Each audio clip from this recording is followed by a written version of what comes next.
السلام عليكم اخواتنا وحبايبنا ومحبين هوايه الصيد في كل مكان. مساء الخير او صباح الخير على حسب المكان اللي انت فيه. الفيديو اللي فات قلت لك ازاي اخليك تختار المكنه بتاعتك وازاي تختار الخيط السليم من الخيط المضروب. انا راجل مبتدئ وعايز اجيب مكنه كويسه ومش عايز اجيب مكنه غاليه. انا هقول لك على انواع المكن واقول لك ازاي تختار مكنه حتى لو انت ما تعرفش اي حاجه، وازاي تجيب الخيط بتاعك وتصطاد بيه. الخيط ده مهم جدا، يعني انك تختار خيط كويس مهم جدا. ليه؟ هيوفر معاك كتير. ما تبقاش انت مثلا بتصطاد ب 30 وترمل ب 20 وال 30 نوع وال 20 نوع تاني. طيب ما هو كده افرض ال 20 ده نوع تاني فنوع كويس، ال 30 ده مضروب. هتيجي تصطاد هتلاقي اللي تحت ده المفروض احنا بنقلل اللي تحت عشان اللي تحت يقطع لما تشبك السن من تحت. الوش ده بس اللي يروح، يتفضل معايا الرصاص ويتفضل معايا الفل. لكن انت لو غيرت نوعين وما بتعرفش في الخيط وجبت الخيط اللي تحت اقل في يعني مثلا 20 وانت اللي جايب اللي فوق 30، بس ده خيط كويس ومضمون وده خيط وده خيط مضروب اللي هو ال 30، هتضيع كلها. انت بتخيلني بحركتك للتليفون. ثبت التليفون يا ابني زي ما قلت لك كده. يبقى كل ده هيروح منك، اقل شبكه هيروح منك. النيل كله شبكه والبحر الاحمر اللي احنا بنشتغل عليه ده كله حوش. فلازم تعرف الخيط بتاعك نظيف وتجيب الاثنين نوع واحد، ما تجيبش ده نوع وده نوع. يا عم طب خلينا في المهم. انا دلوقتي عايز اشتري مكنه. طيب مبدئيا ما تجيبش المكنه البلاستيك. بص دي مكنه بلاستيك اهي، حله بلاستيك وكل حاجه فيها بلاستيك.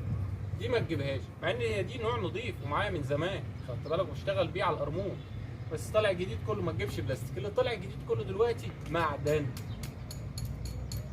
جيب الحله معدن الباك اب بتاعك. طيب دي مكنه ريم، مكنه صغيره، مكنه ريم عشان تبقى خفيفه على دراعك. ما تجيبش دي، هات الاكبر شويه، هات ال 4000، هات ال 5000 تاخد معاك خيط. بس تجيبها معدن. انت ما بتعرفش تقول له انا عايز مكنه معدن. ما تشغلش بالك بالمسميات. انت في الاول ما تجيبش حاجه. انت اصلا لو رحت جبت حاجه ياباني وحاجه نظيفه وانت بتقول بسم الله الرحمن الرحيم هتعدمها. كلنا كنا كده، هتعدمها. فهات حاجه كويسه تمشيك وفي نفس الوقت عبال ما تاخد الخبره والكلام ده كله ما تعدمهاش. طيب المكنه بتتعدم من ايه؟ انا هقول. لو انت لسه في بدايه شغلك، انت ما عندكش الحساسيه قوي، معاك سمكه كبيره، معاك حوشه، شابك في حوشه، بتلاقي الناس شغاله كده وعمال يلف بالمكنه وماسك المكنه لف لف لف، بتلف بالعافيه. طب ما ده انت هتكسر تروس المكنه من جوه وهتكسر الدراع، هتعدم المكنه. انت يا باشا ان معاك سمكه، معاك حاجه حوشه، شابك في حاجه، ما تلفش على المكنه كده وتعمل عقد عمال تلف وقارص لما تطير التروس كلها من جوه.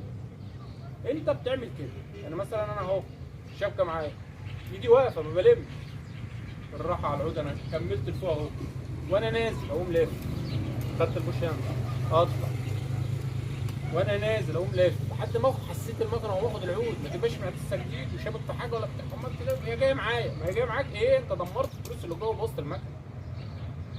انت فهمت ازاي دلوقتي تنقي مكانتك؟ قلت لك العود في الفيديو اللي فات 3 متر 60، وتجيب عود جبر. سيبك من الريع ده، اخر مرحله ليك.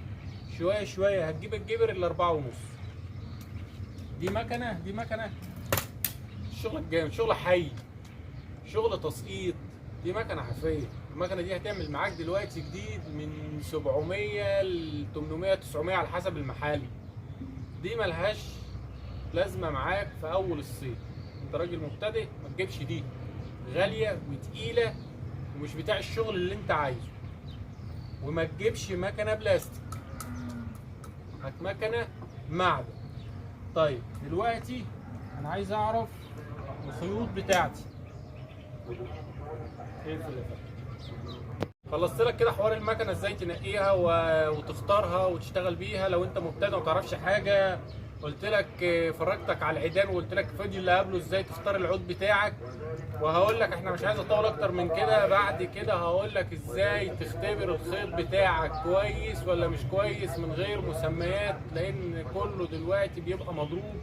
وفي ناس بتجيب بالكيلو الخيط الكتير وبتلفه عندها على مكن وبتبيع هنا في مصر.